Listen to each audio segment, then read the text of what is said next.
سعودی عرب میں، ایران میں جو اسٹوننگ کے کیسز ہمیں ملتے ہیں، کہ میرے خیال ہے ایران میں شاید 60-70 لوگوں کو اسٹوننگ کی گئی ہے پچھلے جب سے انقلاب وہاں پر آیا ہے ایکسیٹرا. تو یہ رجم کا پورا جو آپ اس کو مورلی رجم کو کیسے جسٹیفائی کریں گے؟ شریعت میں جو اصول ہے وہ یہ کہ الحدود تندرع بالشبہات ہیں، یعنی سزائیں ہیں، اگر ذرا سا بھی 0.1% بھی شبہ آ گیا، دعویٰ کیا جا رہا ہے وہ غلط ہو سکتا ہے، تو فوری طور کے اوپر حدود ساقط ہو جائیں گی. اور جو شریعت کے اندر حدود ہیں، ہاتھ کاٹنا، سر کاٹنا، یہ فوری طور کے اوپر ان کو ساقط کر دیا جائے گا. ان میں رجم بھی ہے. اور مسلم ہم جس پرستی کے بارے میں بھی یہی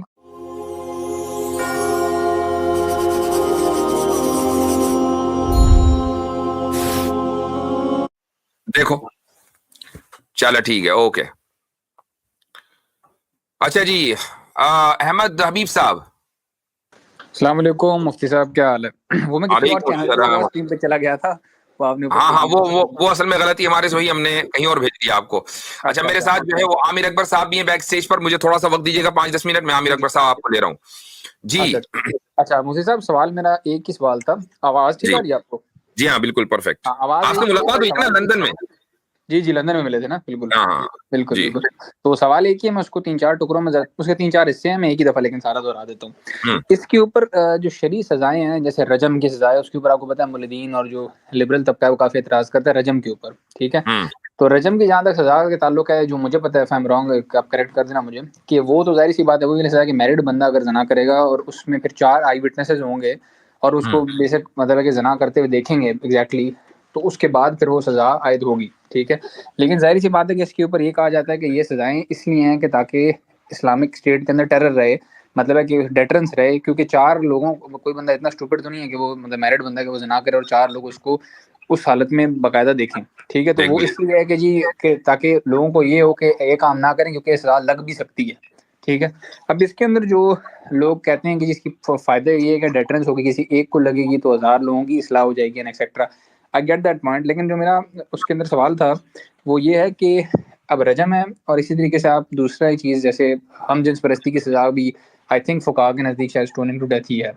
اب اس کے نزدیک ایک اور scholar, I know you don't like, مولوی جوناتھن براؤن صاحب جو ہیں، تو ان کا ایک میں نے لیکچر سنا تھا، تو انہوں نے کہا تھا کہ ان سزاؤں کا پرپز یہ ہے کہ یہ کسی کو بھی لگیں گے نہیں، مطلب یہ امپاسبل ہے کہ کسی بندے کو لگے. وہ جو میں نے آپ کو پہلی والی بات کی، تو وہ بھی انہوں نے بیسیکلی یہی اس بارے میں کوٹ کیا تھا. لیکن میرا اس میں ایک اور سوال ہے کہ جو سعودی عرب میں، ایران میں جو اسٹوننگ کے کیسز ہمیں ملتے ہیں، کہ میرے خیال ہے ایران میں شاید 60-70 لوگوں کو اسٹوننگ کی گئی ہے پچھلے جب سے انقلاب وہاں پر آیا ہے ایکسیٹرا. تو یہ رجم کا پورا جو آپ اس کو مورلی رجم کو کیسے جسٹیفائی کریں گے؟ آئی ڈونٹ نو ایران میں کس طریقے سے پروسیجر ہے لا اینڈ آرڈر کا، میرے علم میں نہیں ہے.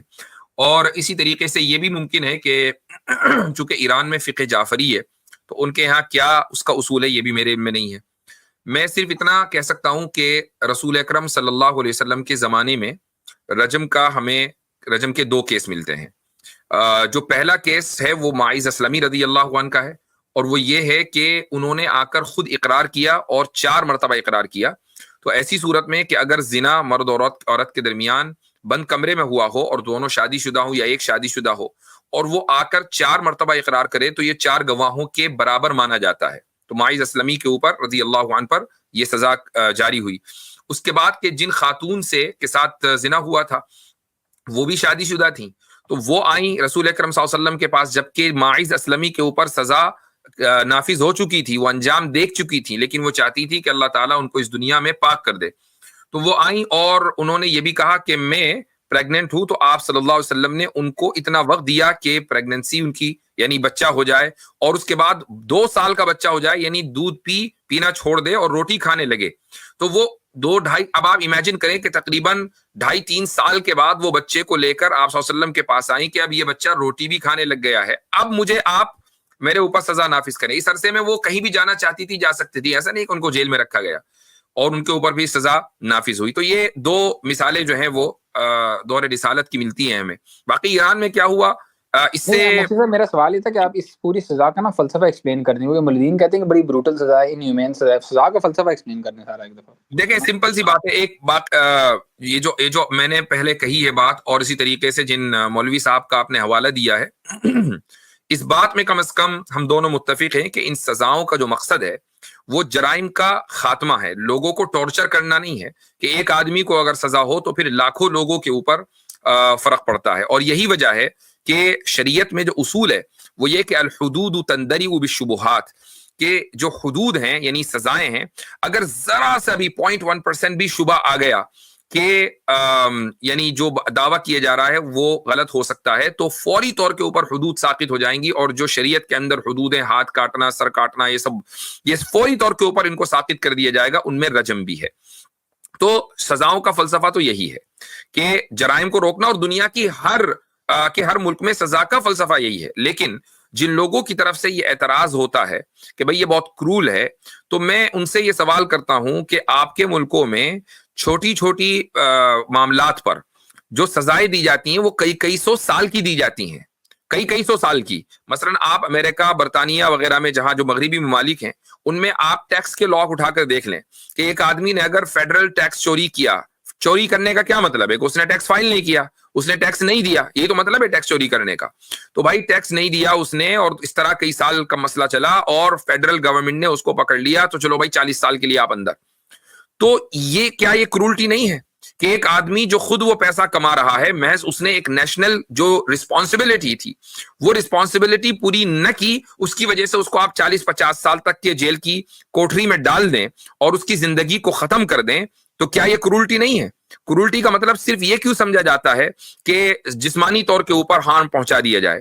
جو مغرب کا جو لبرلزم کا جو فلسفہ ہے وہ یہ ہے کہ مغرب صرف یا مغربی ممالک یہ سمجھتے ہیں کہ اگر جسمانی طور پر آپ کسی کو ہارم کر رہے ہیں تو یہ تو ہارم ہے، لیکن اگر آپ ذہنی اور مینٹل آپ کسی کو ہارم کر رہے ہیں تو اس کو ہارم ایکنالج نہیں کیا جاتا. یہی وجہ ہے کہ فریڈم آف ایکسپریشن کے طور پر آپ قرآن جلا لیں، آپ مذہب کی توہین کر دیں، اس ملک کے اندر اگرچہ لاکھوں مسلمان پریشان ہوں ذہنی طور کے اوپر، یعنی اس کو اچھا محسوس نہ کریں، آپ ان کے سینٹیمنٹس کو ہرٹ کریں، تو اس کو ہارم نہیں سمجھا جاتا. وہ سمجھتے ہیں کہ جو جسمانی ہارم ہے وہی ہارم ہے، جبکہ اسلام میں دونوں طرح کے ہارم کو اکنالج کیا گیا. تو ہمارا سوال یہی ہے کہ وہ ہارم کے جو ذہنی طور پر ہے اور 40-50 سال تک ہے، بلکہ 100 سال تک ہے، وہ ہارم بڑا ہے اس ہارم سے کہ جو 10 منٹ کے اندر ختم ہو جائے گا، اگرچہ بظاہر وہ کرول لگتا ہے. مفتی صاحب ایک بات میں ایڈ کر دوں. جی آپ بولیں. جی میں یہ کہہ رہا تھا کہ یہ تو دور کی بات ہے رجم کی. اگر ہم ان کا مقدمہ دیکھیں نا، سیکولرز کا، لبرلز کا، مفتی صاحب کو زیادہ پتا ہوگا، آئی ڈونٹ نو، کہ پرسوں میں ایک ویڈیو دیکھ رہا تھا، یو این کی ایک لیڈی تھی، ایکٹیوسٹ تھی، وہ یہ کہہ رہی تھی کہ condemn an execution happened in U S A جس میں نائٹروجن گیس کا استعمال ہوا. میں بھی حیران ہو گیا کہ نائٹروجن گیس کا بھی استعمال ہو رہا ہے. تو وہ یہ کہہ رہے تھے کہ our main goal is to end the capital punishment overall. مطلب اس وقت جو سیکولر لبرلز ہیں وہ یہ کہتے ہیں کہ کیپٹل پنشمنٹ ہی ختم کر دو. یہ رجم اس کی تو دور کی بات ہے. وہ کہتے ہیں آپ کو، بلکہ وہ دو باتیں میرے ذہن میں ایڈ کرتے ہیں، سننے والوں کو فائدہ ہو جائے گا. آپ کو وہ بھی پتا ہوگا ڈاکٹر عافیہ صدیقی جو پاکستان کی جو ان کا کیس چل رہا ہے، ان کو جس طریقے سے ٹارچر کیا گیا، حالانکہ وہ ظاہر ہے. اچھا ایک اور بات اس میں دوسری یہ تھی کہ وہ جو میں تھوڑی دیر کے لیے مان لوں، حالانکہ ان کے ساتھ ظلم ہوا، لیکن میں تھوڑی دیر کے لیے مان لوں کہ ایک انڈیویجول کیس ہے، آپ اس کی وجہ سے پورے سسٹم کو جج نہیں کر سکتے. یہ ان کی طرف سے ڈیفنس آ سکتا ہے، لیکن ہم تو اس لا کی بات کر رہے ہیں جو ان کے یہاں باقاعدہ لکھا ہوا ہے. جی تو اس میں ایک اور بات بھی تھی مفتی صاحب کہ جیسے یہ والی بات رجم میں تھا نا کہ چار گواہ بھی، پھر وہ مطلب ہے کہ باقاعدہ نیک گواہ ہونے چاہیے، ان کی گواہی قابل قبول ہو، نیک مطلب جو سنت پہ متبع سنت ہو. مطلب ہے کہ اس کے اندر بات یہ ہے کہ بہت مشکل ہے پروو ہونا، لیکن اگر ایک بندہ شادی شدہ 4 لوگوں کے سامنے زنا کر ویسے بھی اتنا بے شرم ہے کہ اس کو سزا آگے لگنی چاہیے. اور عامر بھائی کے لیے جگہ بنائے. جی اس سے یہ بھی ہوگا نا مفتی صاحب کر رہا ہے، تو اس سے ہزاروں لوگوں کی زندگی میں تباہ ہو رہی ہے. مطلب اس لڑکی کے باپ وغیرہ ان کے جینا مشکل ہو جائے گا، جو لوگ مطلب اس 2 فیملیز کے لوگ ہیں.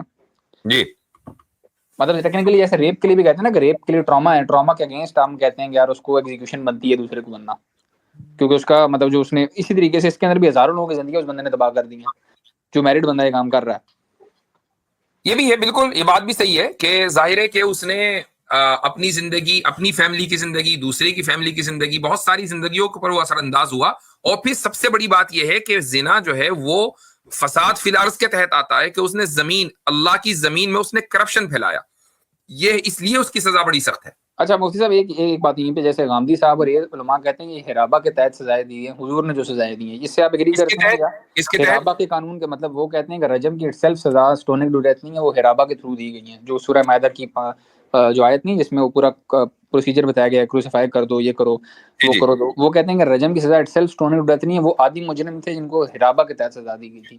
بعض علماء یہ بھی کہتے ہیں. دیکھیں یہ چیز جو ہے وہ کورٹ کے اوپر ڈیپینڈ کرتی ہے کہ وہ عادی مجرم کو، عام طور سے ہوتا یہی ہے.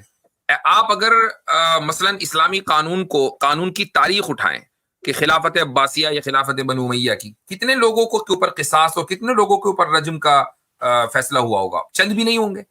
اس کی وجہ یہ ہے کہ یہ سزائیں مقصد ان کا ہے روکنا، اور مقصد یہ ہے کہ جو عادی مجرم ہیں یہ عدالت کے اوپر ڈیپینڈ کرتا ہے کہ وہ ان کو سزا دے یا پہلی مرتبہ میں سزا دے دے. غامدی صاحب سے مجھے اسلامانہ اگر اتفاق نہیں ہے، وہ یہ کہتے ہیں کہ یہ ساری سزائیں حدود کی صرف عادی مجرموں کے لیے ہیں. اگر ایک آدمی نے ایک مرتبہ جرم کیا تو اب اس کو یہ ٹیکنیکلی سزائیں نہیں دی جا سکتی. یہ غامدی صاحب کی تحریف ہے میرے نزدیک، کہ انہوں نے تحریف کی ہے. ٹھیک. اور مسلم ہم جس پرستی کے بارے میں بھی یہی قانون کیا جائے گا یا پرستی کا کوئی قانون شریعت میں طے نہیں ہے، یہ اسلامی عدالت اور اسلامک لیجسلیٹرز کے اوپر ڈیپینڈ کرتا ہے کہ وہ کون سی سزا دیں. یہی وجہ ہے کہ فقہاء میں آپس میں اختلاف ہے کہ کس طرح کی سزا دی. الدال علی الخیر کفاعلہ، نبی کریم صلی اللہ علیہ وسلم کا ارشاد ہے کہ خیر کے کام کا راستہ بتانے والا ایسا ہی ہے جیسا کہ خیر کے کام کا کرنے والا. اب لوگوں کی اپنی مرضی ہے، آپ کو اگر پسند آئے تو آپ سبسکرائب کریں. ہمارا کام ہے اپنی بات رکھ دینا.